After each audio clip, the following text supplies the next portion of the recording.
आज हमारे साथ ऐसी शख्सियत जुड़ी हुई है जिनका नाम पूरे उत्तराखंड के साथ महाराष्ट्र से जुड़ा हुआ है। जी हाँ, छात्र राजनीति से उन्होंने अल्मोड़ा के कॉलेज से शुरुआत की और महासचिव होने के साथ आज वर्तमान में राज्यपाल हैं महाराष्ट्र के। हमारे साथ मौजूद हैं भगत सिंह कोश्यारी जी। सर, आपका स्वागत है न्यूज़ 18 लोकल में। आपने हमें कुछ समय दिया, उसके लिए धन्यवाद।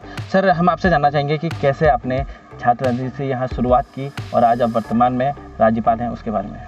देखिए, जैसे न्यूज़ लोकल एक सोचता होगा कि एक दिन मैं लोकल से ग्लोबल बन जाऊं, ऐसे एक छात्र के रूप में जैसा हर छात्र सोचता है, हर बालक बालिका सोचती है कि मैं पढ़ लिख के समाज के लिए कुछ काम करूं, परिवार के लिए कुछ करूं, तो ऐसे ही मैं भी सामान्य जितने छात्र छात्राएँ होते हैं, बालक बालिकाएँ होते हैं, उनकी तरह से मैंने भी अध्ययन शुरू किया, पढ़ाई शुरू की और अच्छी संगत मिल गई, राष्ट्रीय स्वयंसेवक संघ का साथ मिल गया और मुझे लगा कि भारत माता एक बार फिर से दुनिया में सर्वश्रेष्ठ जगत गुरु बननी चाहिए।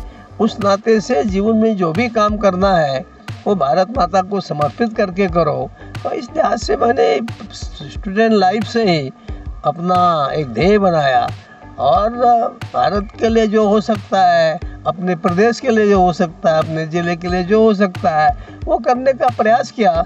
और उस प्रयास में जहाँ जहाँ हमारे संगठन ने हमको जो जो आज्ञा दी उसी जिम्मेदारियाँ लेते रहे। कभी अध्यापक के रूप में काम किया, कभी पत्रकार के रूप में काम किया, कभी सांसद के रूप में, कभी मंत्री मुख्यमंत्री के रूप में।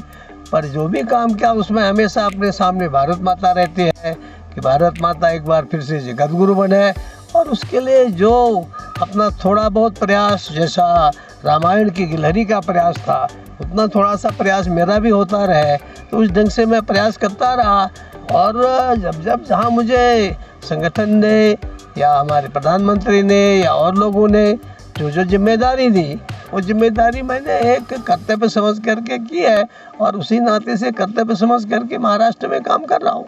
सर, आज देखा गया है कि आप एक सरल स्वभाव के हैं और सभी लोगों से जिनसे आप मिलते हैं आप हंसमुख तरीके से मिलते हैं और आपकी पहाड़ी टोपी और धोती काफ़ी आकर्षित रहती है, उसके बारे में। मैंने कभी प्रयास ही नहीं किया कि मेरे रूप रंग पर, मेरे कपड़ों पर, मेरे पहनावे पर कोई प्रभावित हो। मैंने यही कोशिश किया है कि मैं सबको अपना मित्र समझता हूँ। यदि किसी कारण से कोई मुझे गलत समझता है, गलत समझ करके आलोचना भी करता है, तो भी मैं ये समझता हूँ कि नहीं, वो अपना है। हो सकता है कहीं मेरे से भूल हो गई होगी या उसके समझने में भूल होगी। अगर मेरे से भूल हो गई तो स्वीकार करना, उसके समझने में भूल हो गई तो उसे भूल जाना। तो इसलिए एक स्वभाव बना है, उस स्वभाव के नाते से उत्तराखंड भी नहीं, महाराष्ट्र भी नहीं, जहाँ जहाँ मैं जाता हूँ, जहाँ जहाँ लोग हैं, जितने लोग हमारे परिचित हैं, उन सब लोगों का प्यार मिलता है। और इसलिए अब उसका मैं नहीं समझता हूँ कितना संबंध धोती कुर्ते पहनावे से, ये मैं नहीं जानता। सर, आखिरी सवाल कि आप अल्मोड़ा आए हैं, किस तरह से देखते हैं, क्योंकि आप इसी कॉलेज से पढ़े हुए हैं, उसके बारे में।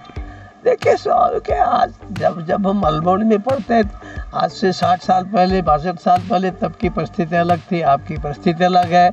आज देश आगे बढ़ रहा है, लोगों में नई एक चेतना आई है और विशेष करके पिछले 8 साल में जब से प्रधानमंत्री जी मोदी जी आए हैं, तब से मैं देखता हूं कि जहां मैं पैदल जाता था आदरणीय गोविंद सिंह बिष्ट जी के साथ, तब 1957 में MLA होते थे आदरणीय शोभन सिंह जी जिना के साथ, जहां मैं वर्षानुवर्ष शायद 50 साल तक मैं पैदल गया होगा या कहीं खचरे गाड़ी से गया होगा। आज वहाँ फर्स्ट क्लास सड़कें हैं, अटल बिहारी वाजपेयी जी की कृपा से, आज हमारे मोदी जी की कृपा से।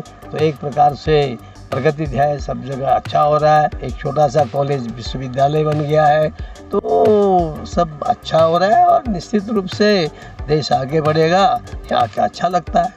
थैंक यू सर, बहुत बहुत धन्यवाद। ये थे हमारे साथ मौजूद महाराष्ट्र के राज्यपाल भगत सिंह कोश्यारी, साथ ही उत्तराखंड में ये पूर्व मुख्यमंत्री भी रह चुके हैं। उत्तराखंड के अल्मोड़ा से मैं रोहित भट्ट, न्यूज़ 18 लोकल के लिए।